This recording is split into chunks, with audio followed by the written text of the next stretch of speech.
नमस्ते, स्वागत छ यहाँहरूलाई। आज हामी कुरा गर्दैछौँ सल्यान जिल्लाको इतिहास, जिल्लाका नगदे बालीहरू, त्यसैगरी प्रमुख पर्यटकीय गन्तव्यहरू, सल्यानका मौलिक नाचहरूको बारेमा हामी आज केही चर्चा गर्नेछौँ।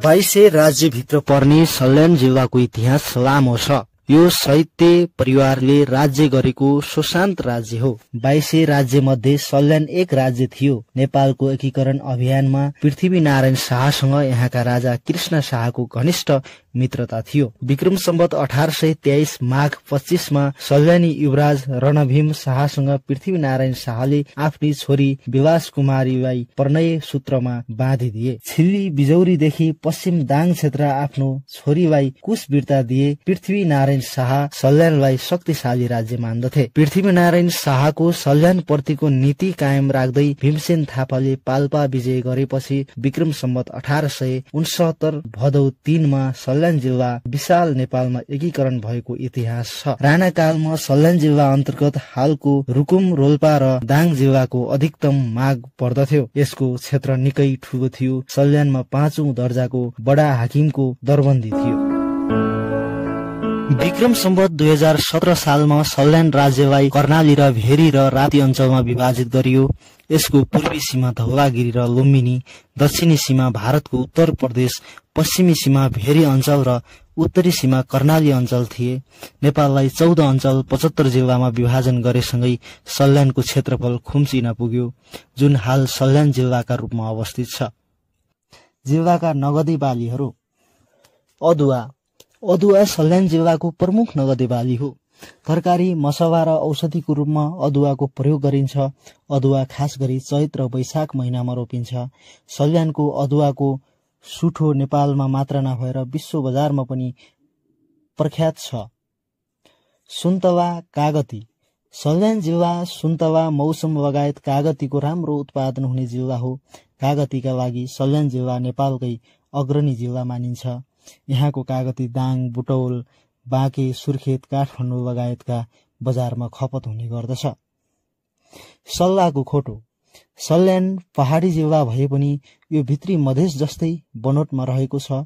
सल्यान सल्लै सल्लाको जिल्लाका रूपमा पनि चिनिन्छ।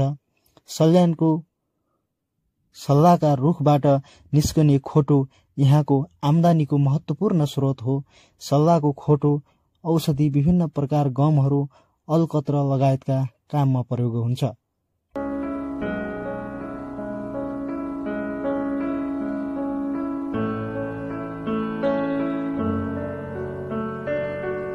सल्यान जिल्लाका प्रमुख पर्यटकीय गन्तव्यहरू।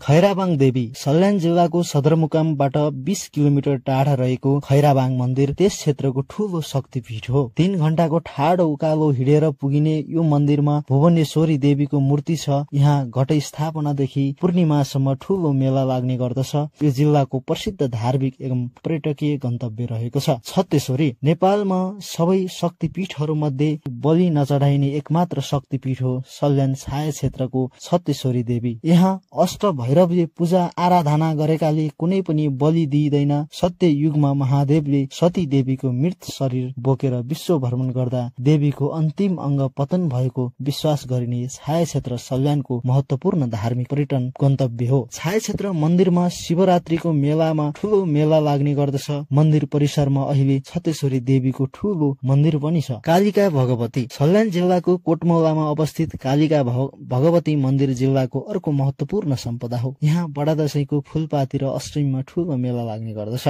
मोखबा शिव गुफा। सल्यानको पिपलनेटामा अवस्थित मोखबा शिव गुफाको एकिन लम्बाइ अभिलेखमा भेटिँदैन। गुफाभित्र शिवको मन्दिर रहेको छ। यस गुफामा पर्यटकीय दृष्टिले मात्र होइन, पूजापाठ र विवाहका लागि पनि मानिसहरूको भिड लाग्ने गर्दछ। कुमाख लेक। सल्यान जिल्लाको दोस्रो ठूलो पहाड तथा धार्मिक र पर्यटकीय स्थल कुमाख लेक हो।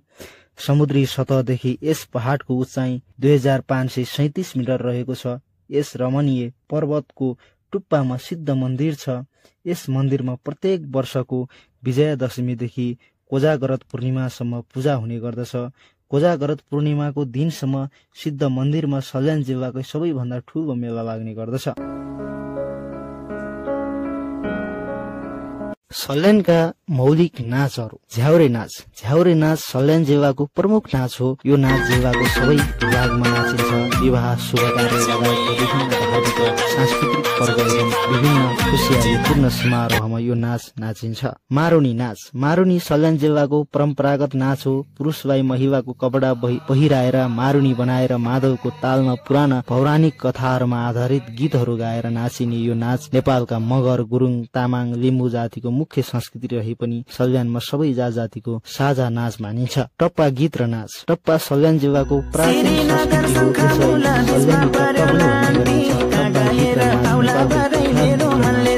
देशका विभिन्न भागमा टप्पाले स्थान लिँदै गएको छ। सोरठी नाच। सोरठी लोक साहित्यको कथावस्तु कुनै लामा घण्टौं लाग्ने पनि हुन्छन्, कुनै छोटा र छरिता मिठासपूर्ण हुन्छन्।